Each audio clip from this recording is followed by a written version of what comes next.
Bismillahirrahmanirrahim. Qala al-musannifu rahimahullahu ta'ala wa nafa'ana bihi wa bi'ulumihi fit dharaini amin ya rabbal alamin. Wa ma'na asyhadu an la ilaha illallah. Utawi maknane asyhadu an la ilaha illallah iku an ta'lama.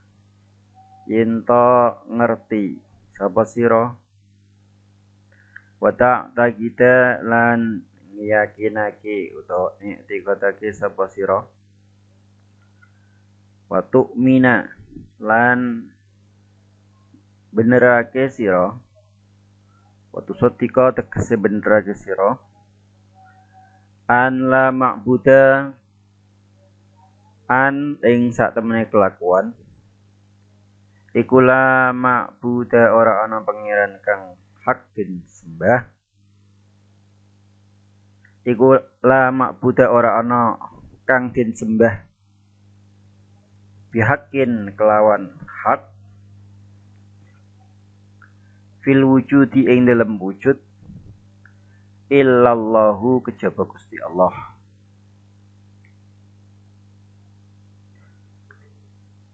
Jadi makna dari kalimat asyhadu an la ilaha illallah atau syahadatut tauhid ialah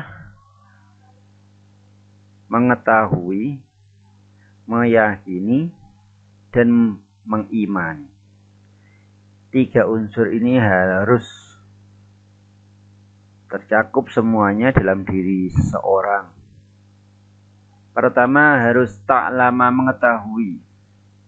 Pengetahuan ini bisa didapatkan dari belajar. Belajar bisa sendiri maupun dengan gurunya. Namun alangkah lebih baik dengan gurunya. Karena guru ini yang bisa membimbing pada murid. Apabila murid salah bisa ditegur. Apabila murid tidak benar bisa diluruskan. Kalau tanpa guru, untuk orang-orang yang masih memerlukan atau masih di tahap awal-awal ini sangat tidak dianjurkan. Sehingga dikatakan dalam kitab Ta'lim Muta'lim, man la syaikha lahu fa syaikhuhu syaitonun. Orang yang tidak mempunyai guru atau orang yang tidak berguru dalam belajarnya, maka sesungguhnya gurunya itu adalah syaitan.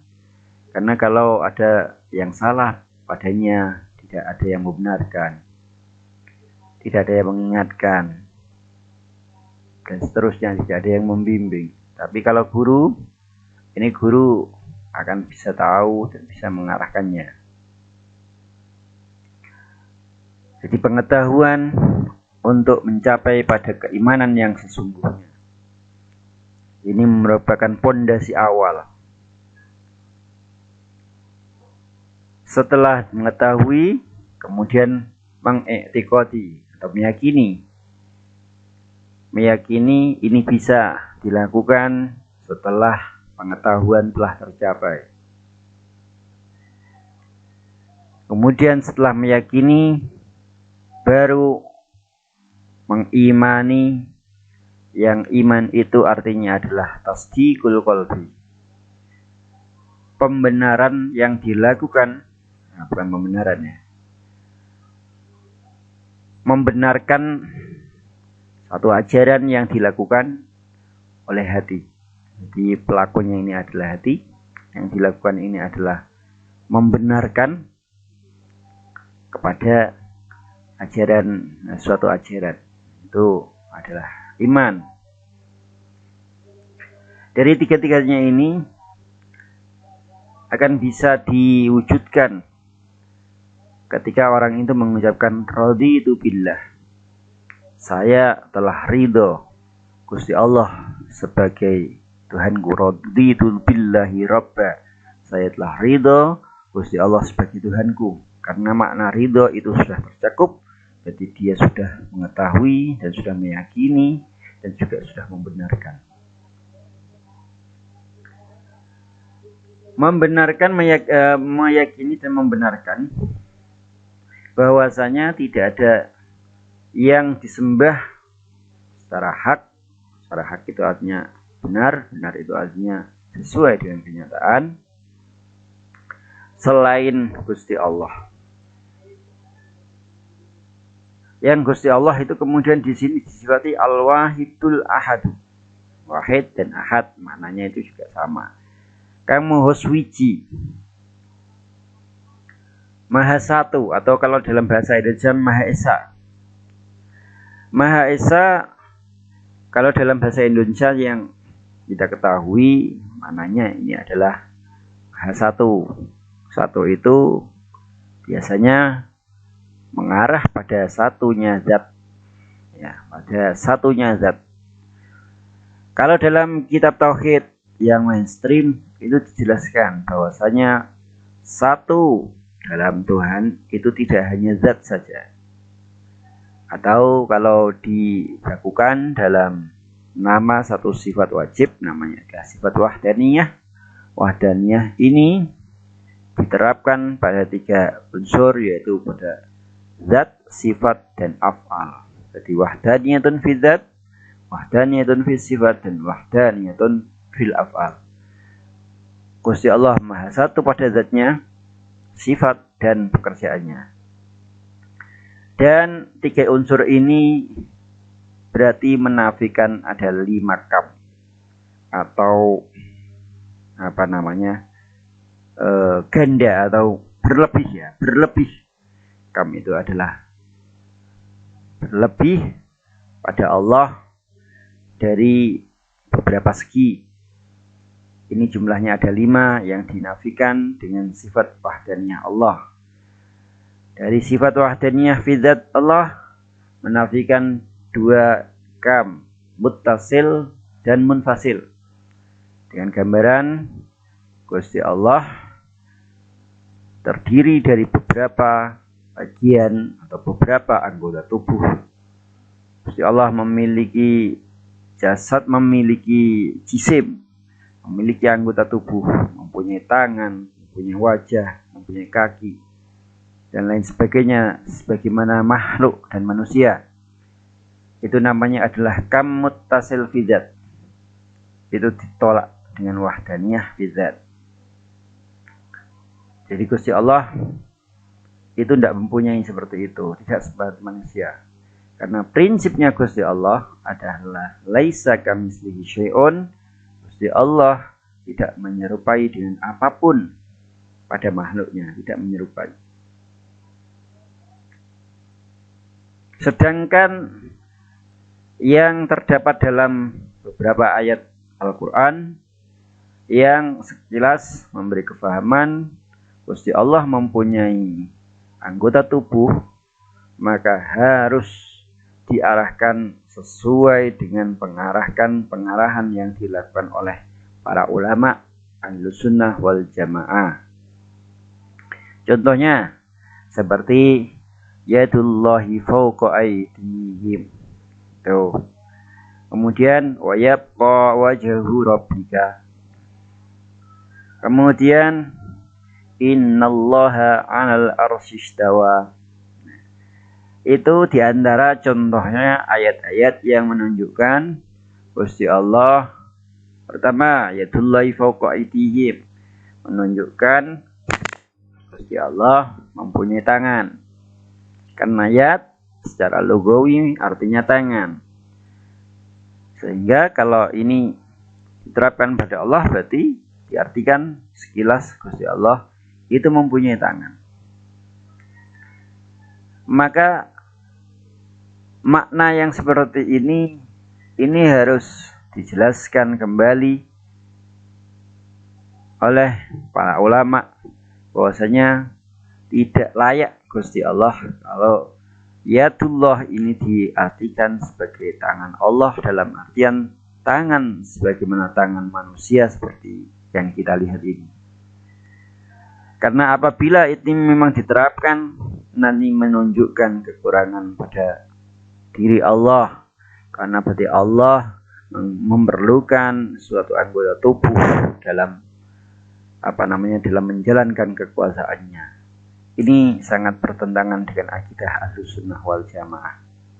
Sehingga makna yadullah ini adalah, kalau menurut ulama salaf, ulama-ulama yang terdahulu, ini maknanya adalah dengan cara at-tafwid, yaitu menyerahkan sepenuhnya hakikat maknanya pada Gusti Allah. Sehingga untuk beberapa kiai dalam memaknai seperti yadullah dan lain sebagainya, itu begini: yadullahi fauqa aydihim, yadullahi utawi yate Allah iku fauqa aydihim, ing dalem sandhuwure tangane para makhluk. Misalkan seperti itu. Jadi yad itu tidak berani tegas mengatakan tangannya Gusti Allah, karena khawatir apabila dimaknai dengan tangan, orang itu akan membayangkan tangan yang seperti tangan kita. Ini tidak boleh. Abad aja juga kiai yang tetap mau memaknai tangan, tapi kemudian dikasih keterangan tangan dengan dimaksud hanya Allah saja yang tahu hakikatnya. Jadi ada juga kiai yang memaknai yadullahi tangane Gusti Allah, tapi tangan dengan pemahaman arti hanya Gusti Allah saja yang tahu hakikatnya. Ini menurut akidah Ahlussunnah wal Jamaah. Kemudian wahdaniyah fi dzat juga menolak atau menafikan kamun fasil fi dzat, dengan pengertian ada zat lain yang menyerupai dengan zat Allah. Ini ditolak, tidak mungkin. Kemudian wahdaniyah sifat juga menafikan dua kam muttasil dan kam munfasil. Kam muttasil fi sifat artinya bahwasanya ada Gusti Allah mempunyai sifat yang double atau lebih pada satu jenis, misalkan mempunyai dua kodrat. Ini tidak mungkin, dan itu dinafikan dengan kam muttasil fi sifat.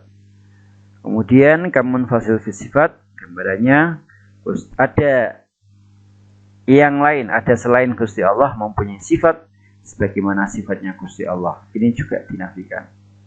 Jadi tidak ada selain Gusti Allah yang sifatnya sama dengan Gusti Allah. Meskipun ada beberapa sifat yang namanya juga melekat pada makhluk. Contohnya mendengar, melihat, berilmu. Ini juga ada makhluk yang mempunyai sifat-sifat itu. Makhluk itu, manusia termasuknya, juga bisa melihat, juga bisa mendengar. Maka sifat yang sepatutnya ya memang sama dan basar. Gusti Allah juga mempunyai sifat sama dan basar. Kaunuhu sami'an, kaunuhu basiran juga. Cuman tetap beda, tidak sama. Sama basornya manusia dengan sama basornya Gusti Allah, itu kualitasnya jauh berbeda dan memang tidak selevel, tidak layak untuk dibandingkan. Contohnya, dengan sifat basar, manusia bisa melihat, namun penglihatannya terbatas. Melihat hanya benda yang terlihat di depannya, yang tidak terhalang, yang jaraknya juga ada batasnya, tidak sejauh-jauhnya. Kemudian penglihatannya juga tidak meliputi. Kemudian hanya bisa melihat benda saja. Contohnya seperti itu. Lain halnya dengan sifat basornya Gusti Allah. Gusti Allah mampu melihat sejauh-jauhnya, yang tanpa batas. Gusti Allah mampu melihat sesuatu yang terhalang. Jadi di balik tembok ini Gusti Allah melihat. Gusti Allah juga sifat basornya Gusti Allah juga mampu melihat sesuatu yang bukan benda. Contohnya suara. Di suara itu terlihat oleh Gusti Allah, bukan hanya terdengar. Kalau suara terdengar itu masih biasa, manusia juga bisa. Tapi yang dimiliki Gusti Allah, sifat basornya Gusti Allah juga mampu melihat sesuatu yang bukan bendawi, yang bukan benda. Contohnya seperti suara, Gusti Allah mampu melihatnya.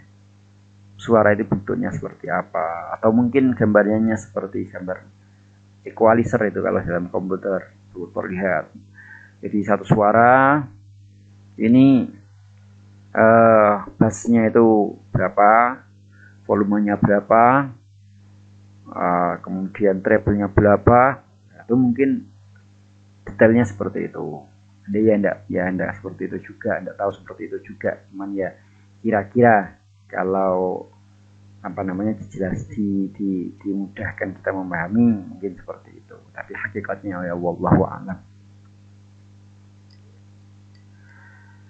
Jadi itu sifat yang ada pada makhluk tidak sama dengan sifat pada Gusti Allah. Maka tetap layak dikatakan tidak ada selain Gusti Allah mempunyai sifat sebagaimana Gusti Allah. Dinafikan dengan wahdaniyah fis sifat. Kemudian wahdaniyah fil af'al, satu dalam pekerjaan, menafikan hanya satu, yaitu kam munfasil fil af'al, dengan pengertian ada selain Gusti Allah mempunyai pekerjaan yang sama dengan Gusti Allah, sama dengan pekerjaannya Gusti Allah, itu dinafikan. Pekerjaan apa yang dianggap tidak mungkin sama, padahal manusia juga mampu bekerja, diberi pekerjaan. Yang dimaksud tidak mungkin sama dengan Gusti Allah adalah pekerjaan yang bisa menghasilkan, pekerjaan yang bisa memberi efeknya, itu yang memberi taksir bahasanya, yang menghasilkan, itu dinafikan. Kenyataannya manusia itu tidak pernah bisa menghasilkan, meskipun kelihatannya bekerja, namun hasil sebenarnya hakikatnya yang memberikan adalah Gusti Allah. Maka banyak kita tahu manusia berusaha untuk berobat, misalkan melakukan pekerjaan dengan berobat ketika sakit, namun kadang-kadang obatnya tidak manjur, apa yang dilakukan tidak mampu mengobati. Ini karena manusia sebatas usaha saja. Yang memberikan kesembuhan hakikatnya adalah Gusti Allah. Ada manusia yang sudah bekerja ingin kaya, namun tetap tidak kaya-kaya juga. Ada banyak seperti itu. Dan banyak lagi pekerjaan manusia yang hasilnya tidak sesuai dengan harapan mereka. Ini menunjukkan yang memberikan hasil bukanlah dari pekerjaan manusia itu, tapi hakikatnya yang memberi adalah Gusti Allah. Tanpa diberi Gusti Allah, maka pekerjaan manusia juga tidak akan menghasilkan apa-apa. Dan ini menunjukkan pekerjaan manusia tidak sama dengan Gusti Allah. Maka apabila ada yang beranggapan manusia atau makhluk mempunyai pekerjaan yang sama dengan pekerjaannya Gusti Allah, ini dinafikan dengan sifat wahdaniyah fil af'alnya Gusti Allah. Kemudian sifat selanjutnya al-awwal, zat kang moho awal. Maksudnya awal bila bida'in li wujudihi, tidak ada permulaan bagi wujudnya Allah. Al-qadimi, zat kang qadim. Maksudnya qadim adalah bilantihain li akhirati.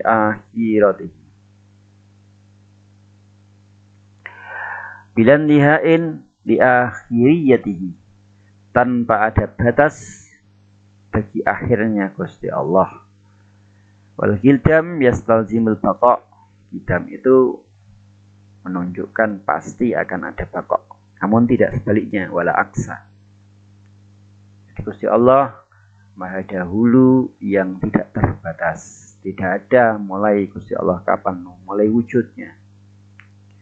Karena tidak mungkin bisa diterima oleh akal sehat apabila Gusti Allah ini mulainya kapan? Berarti menunjukkan sebelum Gusti Allah ini berarti mengalami kekosongan, tidak ada Tuhan. Itu tidak mungkin. Tidak mungkin dunia ini tanpa Tuhan. Maka Tuhan itu harus ada, tidak ada batasnya. Sebelum apapun semuanya harus.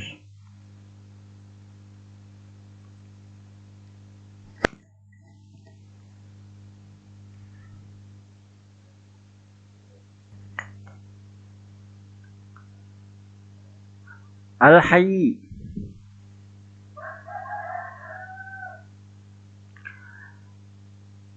Al-Hayyu zat kang moho gesang atau zat yang maha hidup. Alladzi la yamutu li'annal mayyit la takunu lahu sifatu kamalin abadan.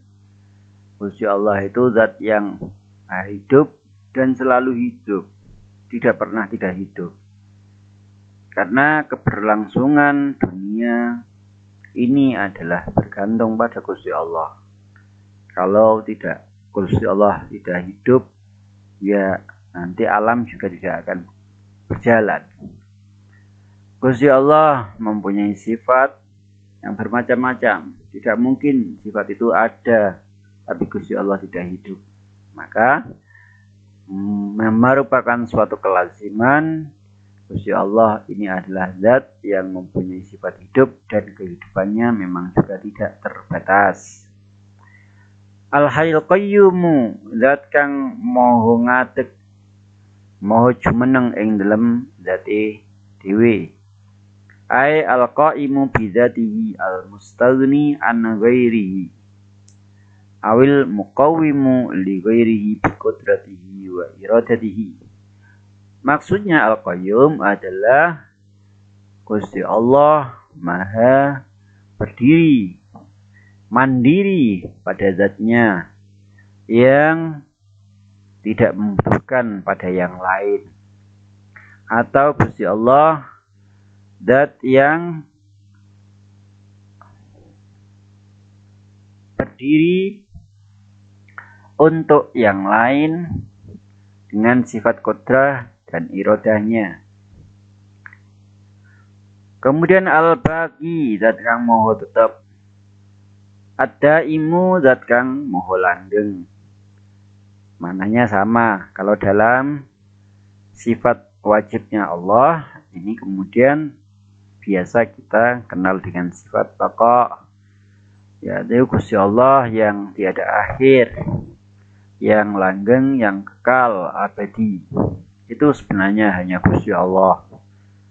Kalaupun makhluk itu sebenarnya tidak ada yang kekal. Termasuk surga, neraka, bidadari. Itu tidak kekal karena dia makhluk. Cuman hanya dikekalkan. Yang akhirnya juga tetap kekal. Jadi itu perlu dipahami. Jadi hakikatnya yang kekal abadi itu hanya Gusti Allah. Cuman kehidupan di akhirat ini dijadikan Gusti Allah kekal dan makanya menjadi kekal. Tapi kekalnya selain Gusti Allah itu karena dikekalkan oleh Gusti Allah, bukan kekal secara hakiki. Kemudian al-khaliqu zat kang menciptakan, zat yang menciptakan semua yang wujud. Ar-Razzaqu zat yang memberi rizki. Rizki menurut ahli sunnah wal jamaah adalah sesuatu yang dimanfaatkan olehnya, bukan sesuatu yang dimiliki. Karena kadang-kadang ada memanfaatkan tanpa harus memiliki, ada juga yang memiliki tapi tidak memanfaatkan. Maka yang menjadi rezeki itu adalah yang memanfaatkan, baik dia memiliki ataupun tidak. Contohnya memanfaatkan yang tidak memiliki. Ya seperti ada orang mengambil barang milik orang lain, itu juga rizki, namanya rizki yang haram. Jadi yang haram tetap dikatakan rizki, bukan berarti haram itu boleh. Haram tetap dikatakan rizki. Jadi rizki itu ada yang halal, ada yang haram, karena melihat dari proses dia menggunakannya. Kalau jalan menggunakannya ini dibenarkan, berarti namanya rizki yang halal. Kalau tidak dibenarkan menjadi rizki yang haram. Tapi penggunaannya itu menunjukkan itu adalah rizki. Kalau hanya sekedar memiliki tapi tidak memanfaatkan, maka bukanlah menjadi rizki baginya. Jadi ada seorang ibu-ibu membeli ikan, kemudian digoreng, ditinggal sholat dulu, malah diambil kucing, dimakan kucing. Maka itu berarti rizkinya kucing, bukan rizkinya ibu itu. Meskipun itu miliknya adalah milik ibu. Jadi sesuatu yang memanfaatkan itulah yang diberi rizki oleh Gusti Allah. Ini adalah pengertian menurut Ahlus Sunnah wal Jamaah. Tidak menurut yang lain. Kalau menurut orang Mu'tazilah, rizki itu adalah yang dimiliki, bukan yang dimanfaatkan. Kemudian al-alimu zat yang maha mengetahui. Mengetahui semua makhluk. Baik mengetahui yang jelas maupun yang tidak jelas. Jelas. Jadi Gusti Allah, pengetahuannya Gusti Allah ini luar biasa. Jadi tidak terbatas dan sangat detail. Istilahnya kalau dalam bahasa tauhid adalah ta'alluqnya ta'alluq inkisyaf. Semuanya menjadi jelas. Tidak ada yang tersamarkan bagi Gusti Allah. Bahkan Gusti Allah mampu mengetahui sesuatu yang sangat kecil atau sesuatu yang mikro. Sesuatu yang tidak bisa diketahui secara pikiran manusia. Ini adalah pengertian yang kita yakini. Menolak pengertian yang menjadi akidahnya orang falasifah. Menurut orang falasifah, Gusti Allah itu tidak mungkin mengetahui juz'iyat. Jadi ada 3 hal yang menjadikan orang falasifah kemudian dianggap telah melakukan kekufuran karena telah menentang dari dalil-dalil yang jelas, dalil-dalil yang qat'i. Bisalasatin kafarul falasifatul la'idah il ankaruha wa hiya haqqun musbatah ilmun bi juz'iyyin huduthi awalima haqqun limayyitin haqqan li'adsamin wa kana mayyitah ilmun bijus iyin hudusi awalima haqqan li'adsamin wa kanat mayyitah. Jadi ada 3 hal yang dinafikan oleh orang falasifah, termasuknya Gusti Allah mengetahui hal-hal yang juz'i. Ini menurut dia tidak mungkin, tapi kalau menurut kita ya mungkin, karena dalilnya itu jelas. Gusti Allah itu ya'lamu ma fis samawati wal ardi. Itu tidak ada batasannya, sehingga Gusti Allah itu memang mengetahui semua. Kalau menurut orang falasifah, Gusti Allah tidak mungkin mengetahui jumlah rambut kita yang ada berapa, tidak tahu. Jumlah air yang ada di lautan seluruhnya ini ada berapa liter. Menurut mereka tidak tahu. Tapi menurut kita mengetahui, Gusti Allah tahu berapa liter air yang ada di lautan, berapa jumlah rambut pada diri manusia yang kelihatan, bahkan yang nggak kelihatan oleh manusianya itu sendiri. Berapa kali manusia dalam sehari mengeluarkan nafas, atau berapa jumlahnya dalam sehidup sematinya. dalam seumur hidupnya, ya, dan lain sebagainya. Hal-hal yang mendetail itu menurut keyakinan kita Gusti Allah itu maha mengetahui, tidak ada yang samar. Kemudian Al-Qadiru,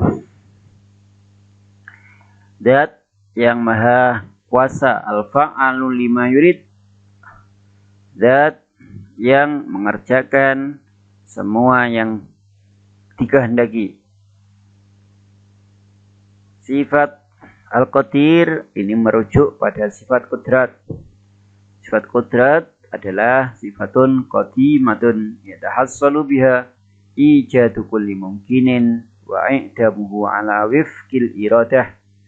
Sifat yang qadim, yang wujudiyah, yang untuk mewujudkan mungkin atau mengadamkan, mewujudkan atau mentiadakan mungkin sesuai dengan irodahnya, Jadi sifat kodrat ini fungsinya adalah untuk mewujudkan atau mengadamkan. Penerapannya ini pada mungkinat. Mungkinat itu adalah sesuatu yang bisa wujud dan bisa tidak wujud. Kebalikannya ini adalah wajibat dan mustahilat. Kalau wajibat itu adalah sesuatu yang harus wujud, yaitu Gusti Allah. Kalau mustahilat ini adalah sesuatu yang tidak boleh wujud. Contohnya seperti anaknya Gusti Allah.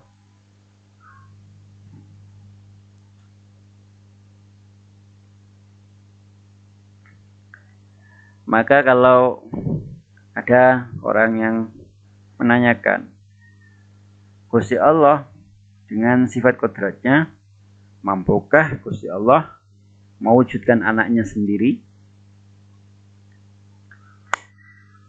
Pertanyaan seperti ini apabila dijawab dengan yang itu ya keliru, dijawab dengan tidak bisa, itu juga keliru. Dijawab bisa keliru, dijawab tidak bisa juga keliru. Kalau dijawab bisa, kenyataannya tidak mungkin ada sampai kapanpun Gusti Allah menciptakan putranya sendiri. Itu tidak mungkin terjadi.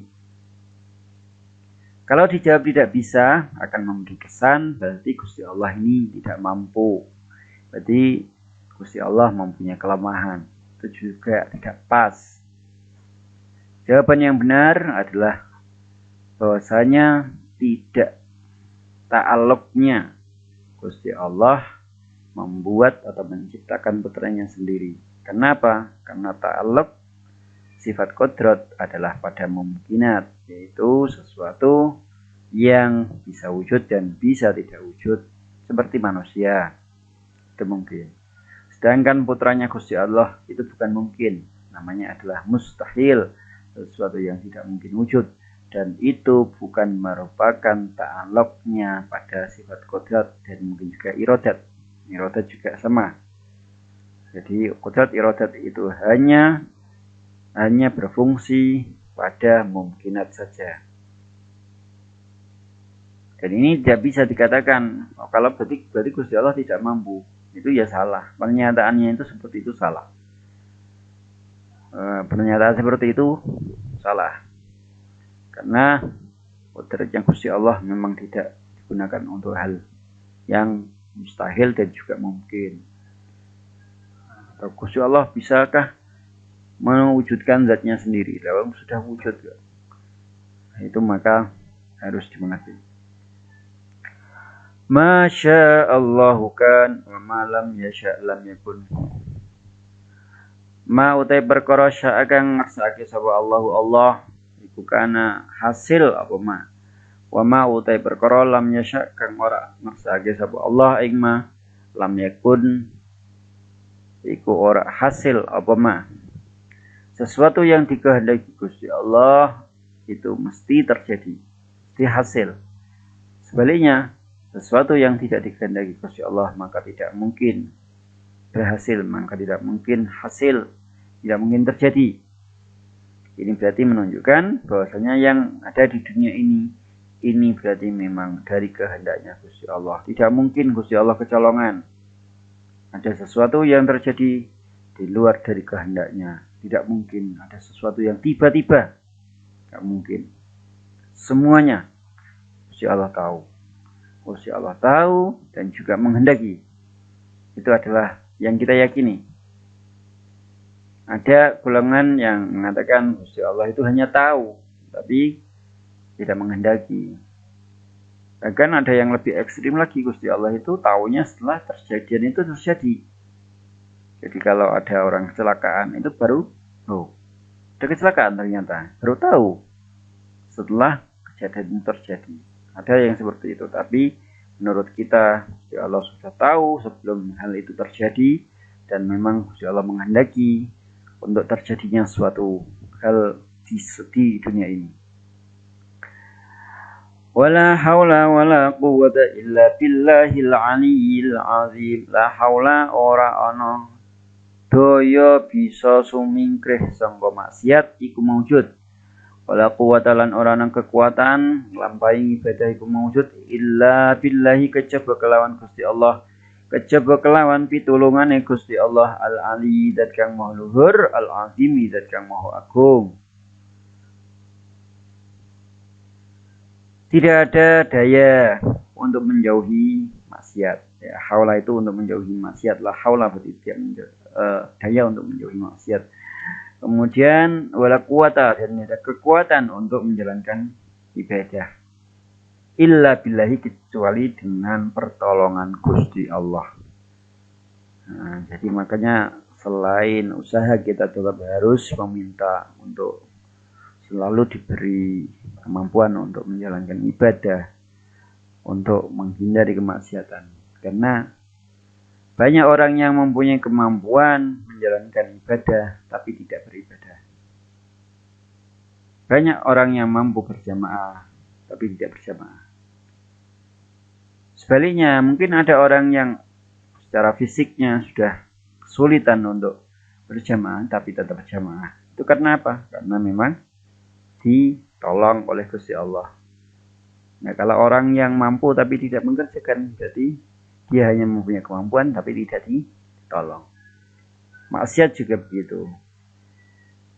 Orang melakukan maksiat itu ya memang dikehendaki, memang dia menghendaki dan Gusti Allah membiarkan orang itu terjatuh pada kemaksiatan.